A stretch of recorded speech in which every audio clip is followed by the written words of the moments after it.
পুরুলিয়া জেলা বিজ্ঞান কেন্দ্রে পালিত জাতীয় বিজ্ঞান দিবস। 28শে ফেব্রুয়ারি জাতীয় বিজ্ঞান দিবস। সারা ভারতের সঙ্গে পুরুলিয়া জেলা বিজ্ঞান কেন্দ্রেও পালিত হলো এই দিনটি। জাতীয় কাউন্সিল অব বিজ্ঞান মঞ্চের অধীনে যতগুলি সংস্থা রয়েছে প্রত্যেকেই এই দিনটি পালন করেছে। বিজ্ঞানের প্রতি ছাত্রছাত্রীদের দৃষ্টি আকর্ষণ করার লক্ষ্যে বিজ্ঞান মঞ্চ কাজ করে চলেছে। স্যার চন্দ্রশেখর ভেঙ্কট রামন, সিভি রামন ভারতীয় বিজ্ঞানী যিনি রামন ক্রিয়া আবিষ্কারের জন্য বিখ্যাত হয়ে আছেন। তিনি 1930 সালে পদার্থবিজ্ঞানে নোবেল পুরস্কার লাভ করেন। নোবেল পুরস্কারের বিষয় ছিল আলোর বিচ্ছুরণের ক্ষেত্রে তার মৌলিক আবিষ্কার। তার এই বিখ্যাত আবিষ্কারকে সম্মান জানাতে প্রতি বছর 28শে ফেব্রুয়ারি পালিত হয় জাতীয় বিজ্ঞান দিবস। সারাদিন ধরে চলে কুইজ এবং বিভিন্ন অনুষ্ঠান। বক্তব্য রাখেন পুরুলিয়ার মানভূম ভিক্টোরিয়া স্কুলের শিক্ষকেরা।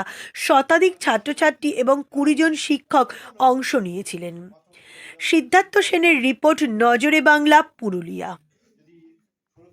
তাহলে হয়তো আমরা বিজ্ঞানের ক্ষেত্রে উন্নতি করতে পারবো না, বা বিজ্ঞান পড়তে গেলে বা গবেষণা করতে গেলে অর্থনৈতিকভাবে সফল হওয়া দরকার, তা নয়।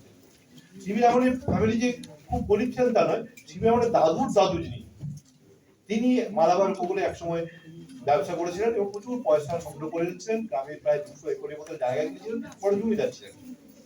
কিন্তু তারপর আর কেউ সে ধরনের কাজ করেনি, সেজন্য তাদের জমি বিকতে প্রায় দরিদ্র হয়ে গেছিলেন। এবং তার বাবা যিনি চন্দ্রশেখর আয়ার এবং মা পার্বতী আমল, তাদের প্রায় 7টি সন্তান ছিল এবং এই প্রত্যেকে পড়াশোনা করতে, তাদের প্রত্যেকে উচ্চশিক্ষিত হওয়ার জন্য তারা আপ্রাণ চেষ্টা চালিয়ে গেছে।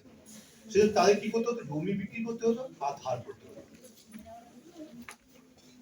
যখন সিবি রামন বড় হয়ে গেছেন, যখন বুঝতে শিখেছেন, যখন তার গ্র্যাজুয়েশন হয়ে গেছে, তখন তিনি দেখেছেন তার ভাগ্যে কি পড়েছে, বাবার কিছু দেনা, এবং সেই দেনা শোধ করার দায়িত্ব। একজন ছাত্র, তার বয়স কত? 17 বছর, উনি পাস করে গেছেন, এমএ পাস করে গেছেন। তার আগে থেকে তার মাথায় একটা দায়িত্ব রয়েছে যে আমার বাবার প্রচুর দেনা রয়েছে, সেই দেনাগুলোকে শোধ করতে হবে, ভাই বোনদের মানুষ করতে হবে, প্রত্যেকে ছোট ছোট তাদের বিয়ে দিতে হবে, মানুষ করতে হবে, তাদের প্রচুর পয়সা লাগতো। সেইটা দায়িত্ব নিয়ে কিন্তু উনি জন্মাচ্ছেন, কারণ অর্থনৈতিকভাবে তিনি কখনোই অনুকূল পরিবেশে জন্মগ্রহণ করেননি। তিনি তার উদ্যমের ফলেই আজকে এই বিজ্ঞানী হয়েছেন। তাহলে অর্থনৈতিক বাধাটা কোনো বাধাই না। যে সিবি রামন যে বাড়িতে জন্মগ্রহণ করেছে, সেখানে কিন্তু কখনোই তিনি সোনার চামচ দিয়ে জন্মগ্রহণ করেননি। একবার রামন রিসার্চ ইনস্টিটিউশনে একজন সাংবাদিক গিয়েছিলেন, তিনি দেখলেন যে রামন রিসার্চ ইনস্টিটিউশনে কি রয়েছে, প্রচুর রয়েছে হিরে মুক্ত রয়েছে। সেগুলো নিয়ে উনি গবেষণা করেন, তার ক্রিস্টাল স্ট্রাকচার বুঝবার চেষ্টা করেন যে কি ধরনের তার গঠন রয়েছে, তার গবেষণা চলে। উনি ভেবেছেন যে তার কি রামন নিজে এত সম্পত্তি জোগাড় করেছেন, কারণ রামন রিসার্চ ইনস্টিটিউশন তৈরি করার সময় রামন কিন্তু সরকারি কোনো সাহায্য নেননি। তিনি তার নোবেল পুরস্কারের যে অর্থ ছিল এবং লোকের কাছে সাহায্য দান প্রার্থনা করে উনি কিন্তু গড়ে তুলেছেন রামন রিসার্চ ইনস্টিটিউশন। রামনের মনে একটা বিরাট বড় ধারণা ছিল, বা উনি একটি বিশ্বাস করতেন যে কোনো বৈজ্ঞানিক প্রতিষ্ঠান সরকারি সাহায্যে তৈরি হলে সেটা নিজের পায়ে দাঁড়াতে পারবে না। বিজ্ঞান দিবসে ন্যাশনাল সায়েন্স ডে, এই যে অবজারভেশন জেলা বিজ্ঞান কেন্দ্রের উদ্যোগে, এটা সত্যিই অত্যন্ত সময় উপযোগী।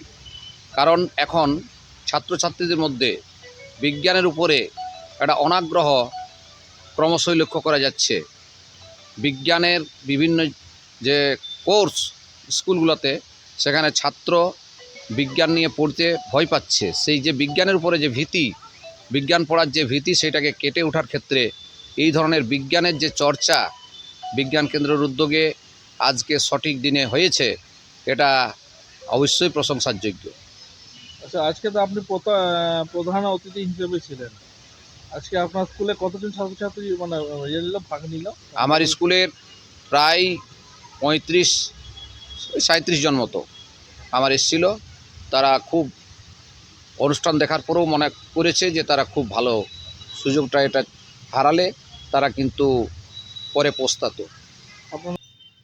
ন্যাশনাল কাউন্সিল অফ সায়েন্স মিউজিয়ামের অধীনে যতগুলো সংস্থা রয়েছে প্রত্যেকেই সাড়ম্বরে আজকের দিনটি পালন করছে, এবং সবচেয়ে পুরনো সেন্টার ডিস্ট্রিক্ট লেভেলে হিসেবে পুরুলিয়া জেলা বিজ্ঞান কেন্দ্র তার জন্মলগ্ন থেকে এই দিনটি পালন করে আসছে।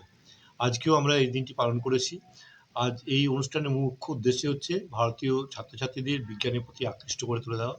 কারণ সিভি রমণী একমাত্র ভারতীয় বিজ্ঞানী যিনি ভারতবর্ষে বসে সেই পরাধীনতার যুগেও স্বল্প সংখ্যক যন্ত্রপাতি নিয়ে বিজ্ঞানে নোবেল পুরস্কার নিয়ে এসেছিলেন। আমরা তারই উত্তরসূরি।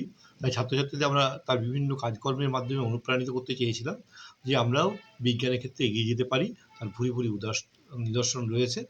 সিভি রমন যাতে তাদের কাছে আদর্শ হয়ে উঠতে পারে সেজন্য সারাদিনব্যাপী যে আজকে অনুষ্ঠানগুলো ছিল তার মধ্যে প্রথমেই ছিল একটা সিভি রমনের কাজকর্ম নিয়ে তার একটা বক্তৃতা বিজ্ঞান বিষয়ক। এখানে পুরুলিয়ার যিনি যে প্রশিক্ষণ কেন্দ্র রয়েছে সে সমস্ত প্রশিক্ষণ কেন্দ্রের প্রশিক্ষকরা এসেছিলেন যারা ভাবী শিক্ষক, তারা ছাত্রছাত্রীদের সামনে বিভিন্ন সিভি রমনের কাজকর্ম সম্বন্ধে বক্তব্য রাখলেন। সারাদিন ধরে কুইজ এবং আরও বিভিন্ন অনুষ্ঠান করা হলো ছাত্রছাত্রীদেরকে অনুপ্রাণিত করার জন্য।